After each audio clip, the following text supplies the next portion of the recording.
Ladies and gentlemen, may I present to you the next President of the United States of America, Jeb Bush.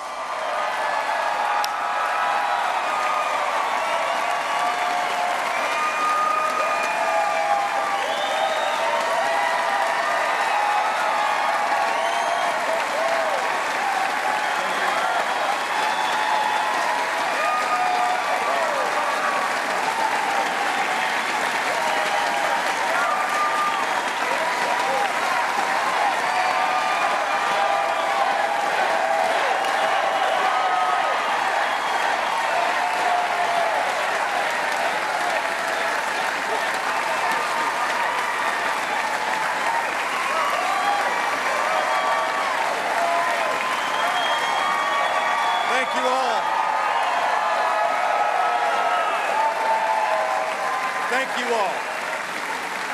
Wow.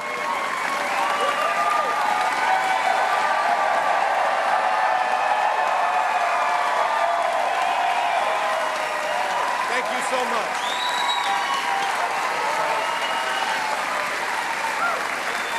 Thank you.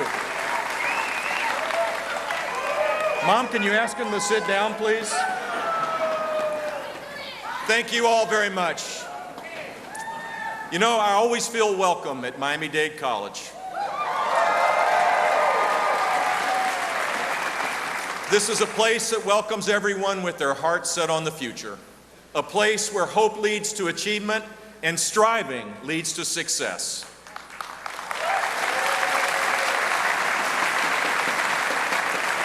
For all of us, it is just the place to be in the campaign that begins today.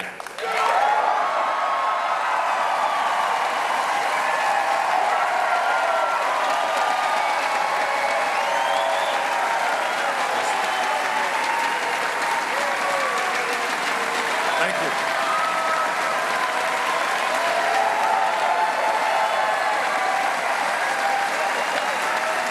Thank you.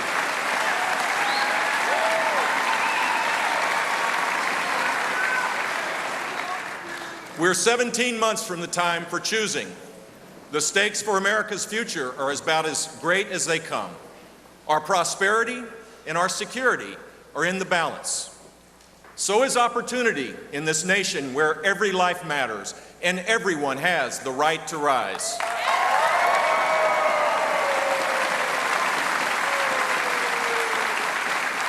Already, the choice is taking shape. The party now in the White House is planning a no-suspense primary for a no-change election, to hold on to power, to slog on with the same agenda under another name. That's our opponent's call to action this time around. That's all they've got left.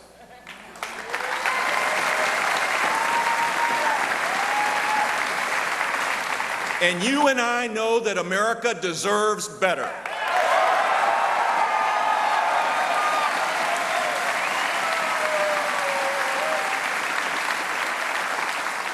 They've offered a progressive agenda that includes everything but progress. They're responsible for the slowest economic recovery ever, the biggest debt increases ever, a massive tax increase on the middle class, the relentless buildup of the regulatory state, and the swift, mindless drawdown of a military that was generations in the making.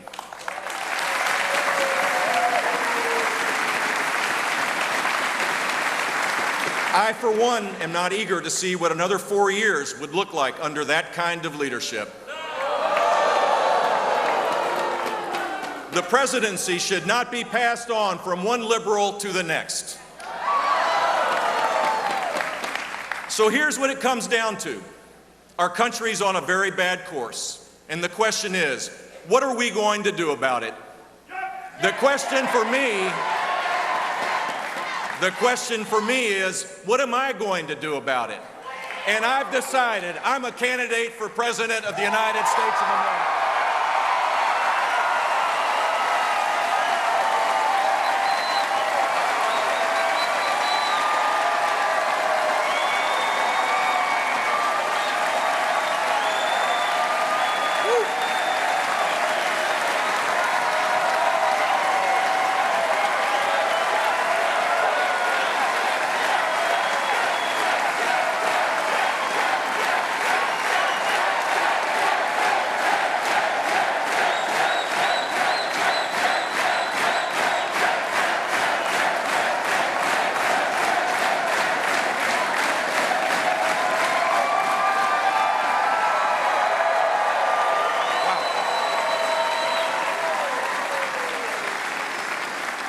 We will take command of our future once again in this country.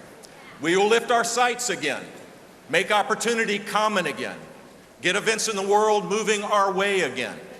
We will take Washington, the static capital of this dynamic country, then turn it out of the business of causing problems, and we'll get it back on the right side of free enterprise and freedom for all Americans.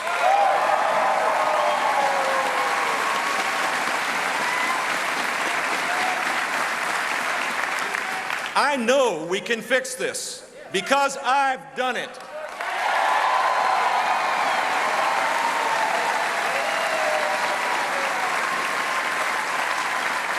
Here in this great and diverse state that looks so much like America, so many challenges could be overcome if we could just get this economy growing at full strength. There's not a reason in the world why we cannot grow at a rate of 4% a year, and that will be my goal as president.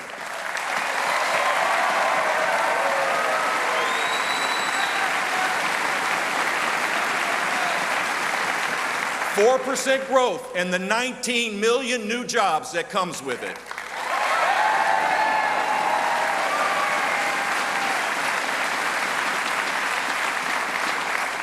Economic growth that makes a difference for hardworking men and women who don't need a reminding that the economy's more than the stock market. Growth that lifts up the middle class, all the families who haven't had a raise in 15 years. Growth that makes a difference for everyone. It's possible. It can be done.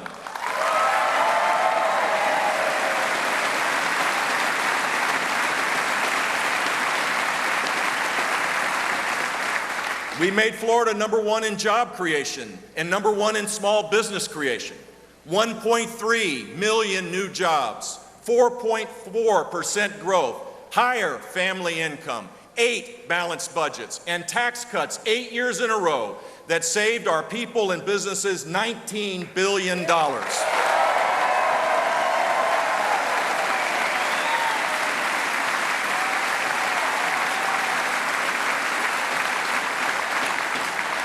All this plus a bond upgrade to AAA compared to the sorry downgrade of America's credit in these years. That was the commitment, and that is the record that turned this state around. I also use my veto power to protect our taxpayers from needless spending. And if I'm elected president, I'll show Congress how that's done.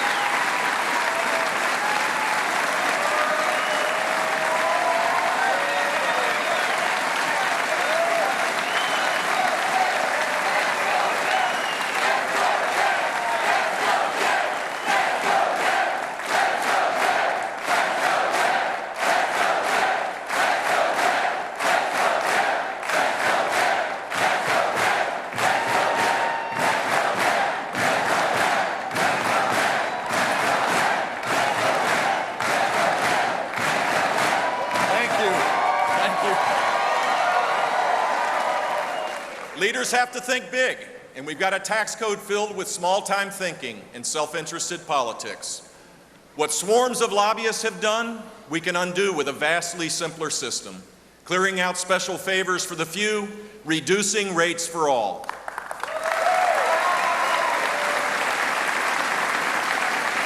What the IRS, EPA, and the entire bureaucracy have done with overregulation, we can undo by act of Congress and order of the President.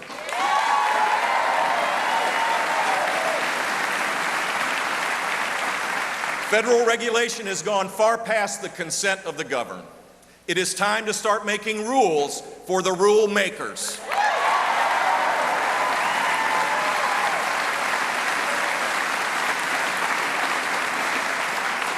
When we get serious about limited government, we can pursue the great and worthy goals that America has gone too long without.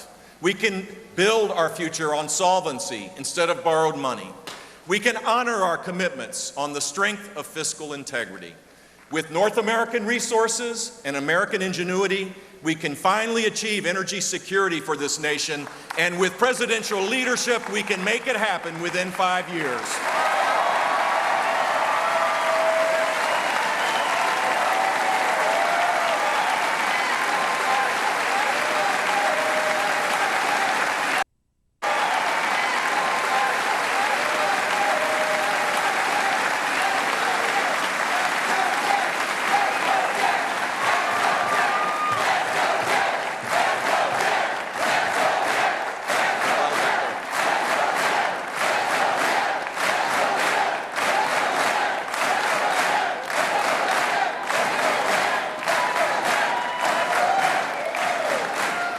If we do all of this, if we do it relentlessly, and if we do it right, we will make the United States of America an economic superpower like no other.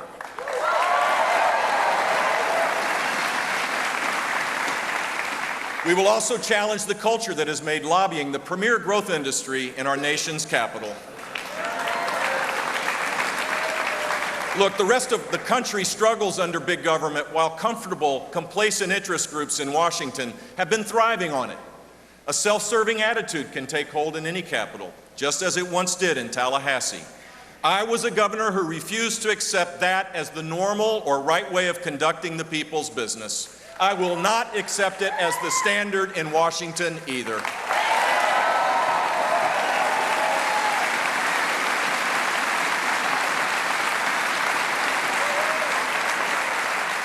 We don't need another president who merely holds the top spot among the pampered elites of Washington. We need a president willing to challenge and disrupt the whole culture in our nation's capital. And I will be that president.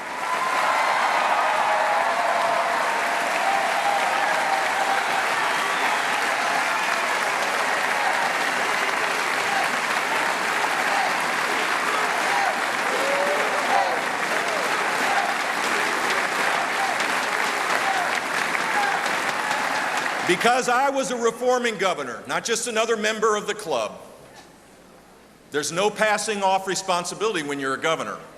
No blending into the legislative crowd or filing an amendment and calling that success. As our whole nation has learned since 2008, executive experience is another term for preparation, and there is no substitute for that.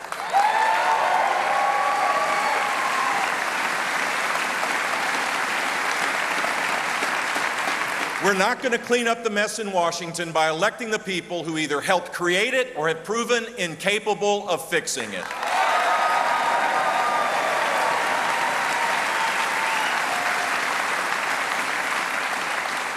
In government, if we get a few big things right, we can make life better for millions of people, especially for kids in public schools. Think of what we all watched not long ago in Baltimore, where so many young adults are walking around with no vision of a life beyond the life they know. It's a tragedy, played out over and over and over again. After we reformed education in Florida, low-income student achievement improved here more than any other state.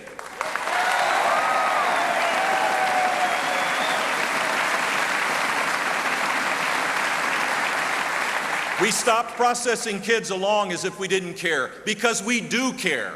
And you don't show that by counting out anyone's child. You give them all a chance.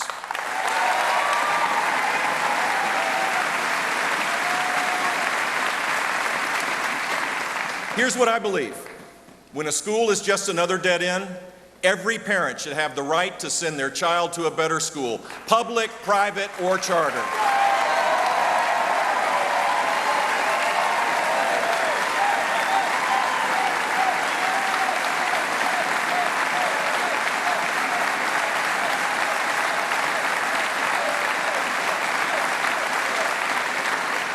Every school should have high standards, and the federal government should have nothing to do with setting them.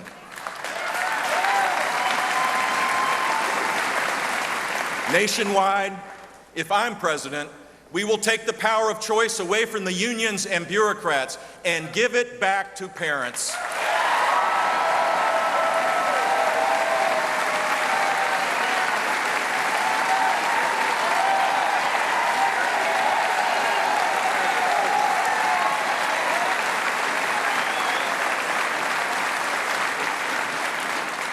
We made sure of something else in Florida, that children with developmental challenges got schooling and caring attention, just like every other girl and boy.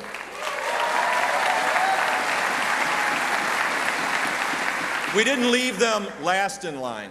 We put them first in line because they're not a problem, they're a priority.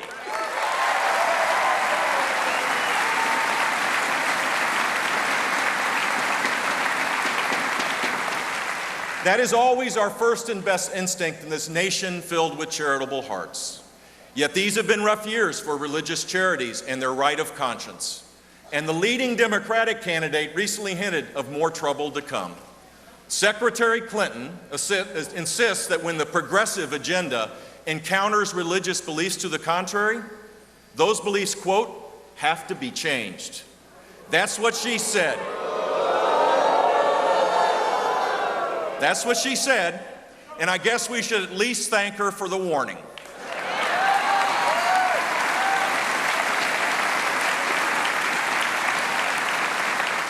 The most galling example is the shabby treatment of the Little Sisters of the Poor, a Christian charity that dared to voice objections of conscience to Obamacare. The next president needs to make it clear that great charities like the Little Sisters of the Poor need no federal instruction in doing the right thing.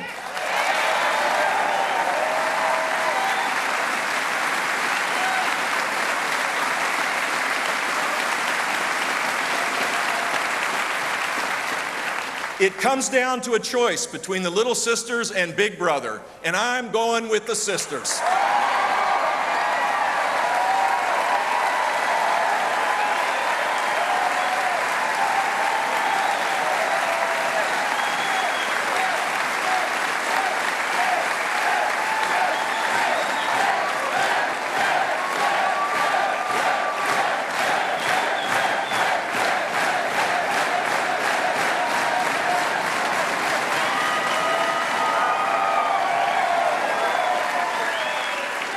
It's still a mystery to me why, in these violent times, the president a few months ago thought it relevant at a prayer breakfast to bring up the Crusades. Americans don't need lectures on the Middle Ages when we're dealing abroad with modern horrors committed by fanatics.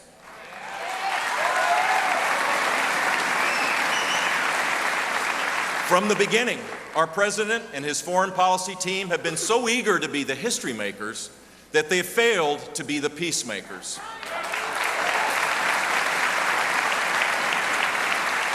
With their phone-it-in foreign policy, the Obama, Clinton, Kerry team is leaving a legacy of crises uncontained, violence unopposed, enemies unnamed, friends undefended, and alliances unraveling.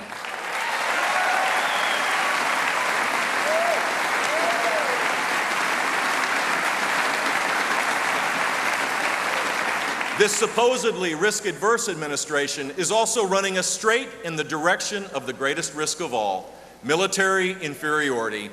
It will go on automatically until a president steps in to rebuild our armed forces and take care of our troops and our veterans.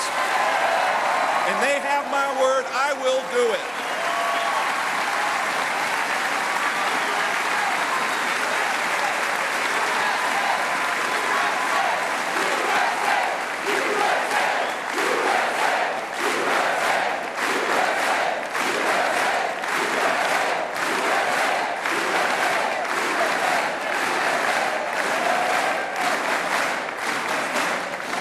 We keep dependable friends in this world by being dependable ourselves. I will rebuild our vital friendships, and that starts by standing with the brave democratic state of Israel.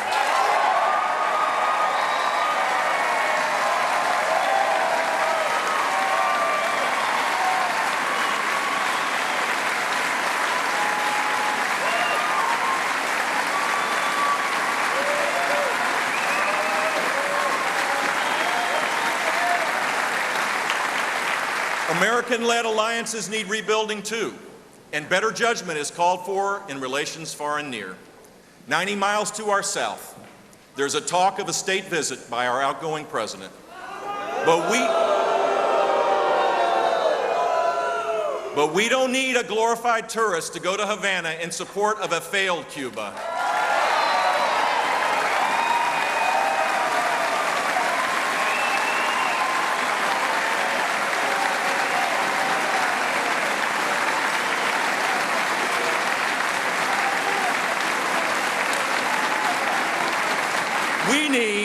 We need an American president to go to Havana in solidarity with a free Cuban people, and I'm ready to be that president.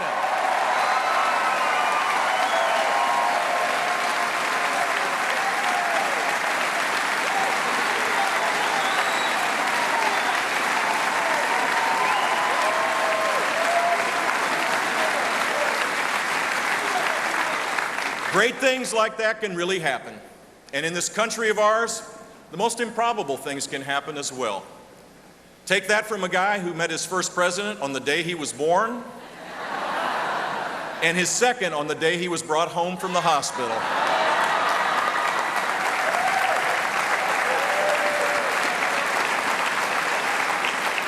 The person who handled both introductions is here today. She's watching what I say. And frankly, with all these reporters around, I'm watching what she says too. Please say hello to my mom, Barbara Bush.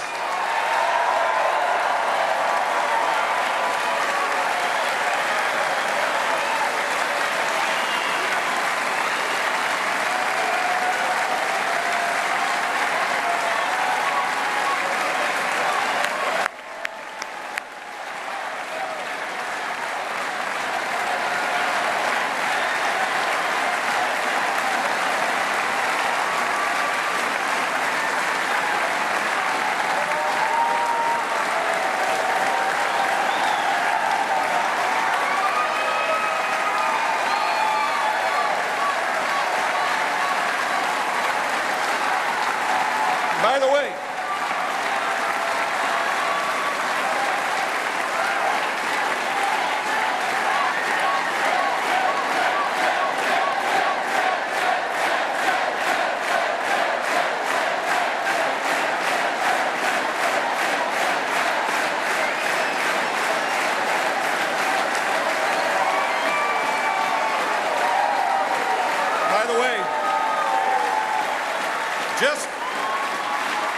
just so that our friends know, the next President of the United States will pass meaningful immigration reform so that that will be solved, not by executive order.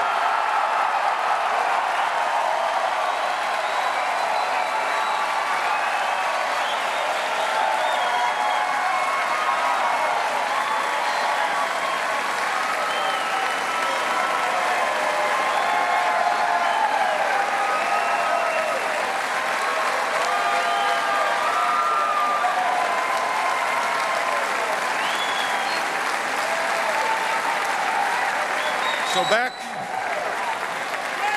to my family just for a second.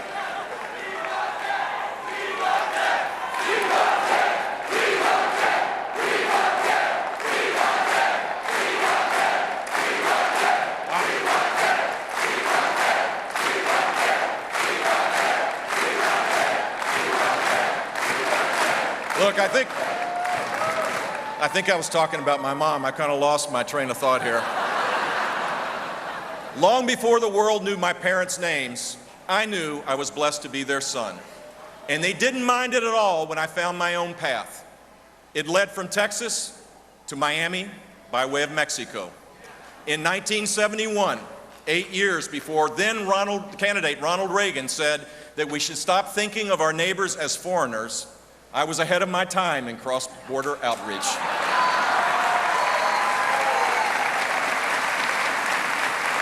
Across the plaza, I saw a girl. She spoke only a little English. My Spanish was okay, but really not that good. With some intensive study, we got that barrier out of the way in a hurry. In the short version, it's been a gracious walk through the years with the former Columba Garnica de Gallo.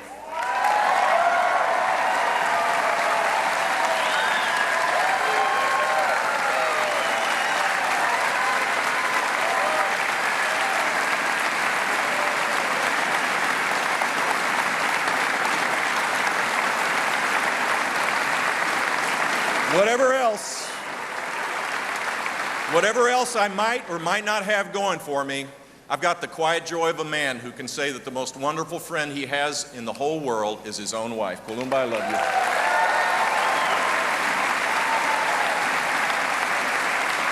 you. And together, we've had the not-so-quiet joy of raising 3 children who have brought us nothing but happiness and pride: George, Noel, and Jeb.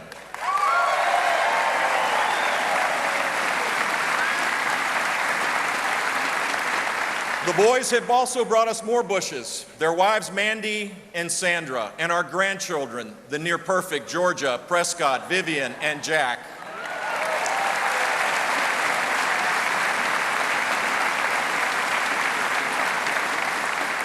Campaigns aren't easy, and they're not supposed to be. And I know that there are a lot of good people running for president, quite a few, in fact. And not one of us deserves the job by right of resume, party, seniority, family, or family narrative. It's nobody's turn. It's everybody's test, and it's wide open, exactly as a contest for president should be.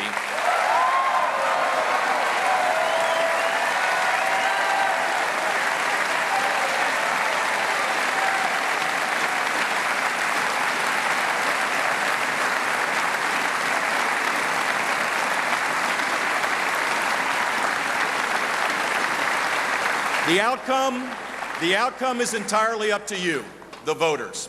It's entirely up to me to earn the nomination of my party and then to take our case all across this great and diverse nation. As a candidate, I intend to let everyone hear my message, including the many who can express their love of country in a different language. Ayúdenos en tener una campaña que les da la bienvenida. Trabajen con nosotros por los valores que compartimos y para un gran futuro que es nuestro para construir para nosotros y nuestros hijos. ¡Júntense!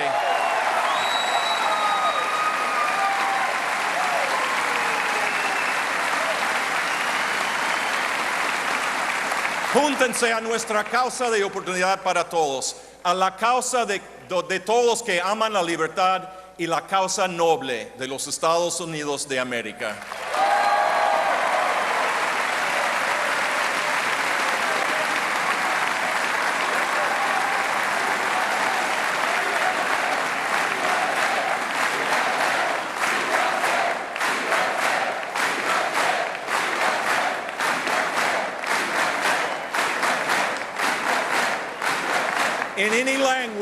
In any language, my message will be an optimistic one, because I am certain that we can make the decades just ahead the greatest time ever to be alive in this world. That chance, that hope, requires the best that is in us, and I will give it my all.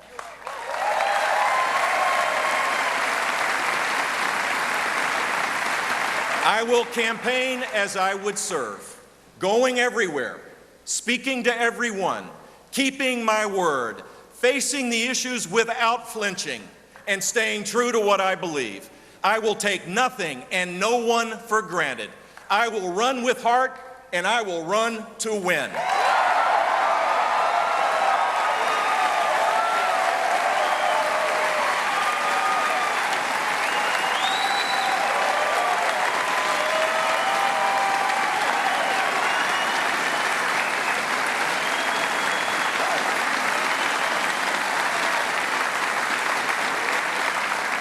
It begins here and now, and I'm asking for your vote.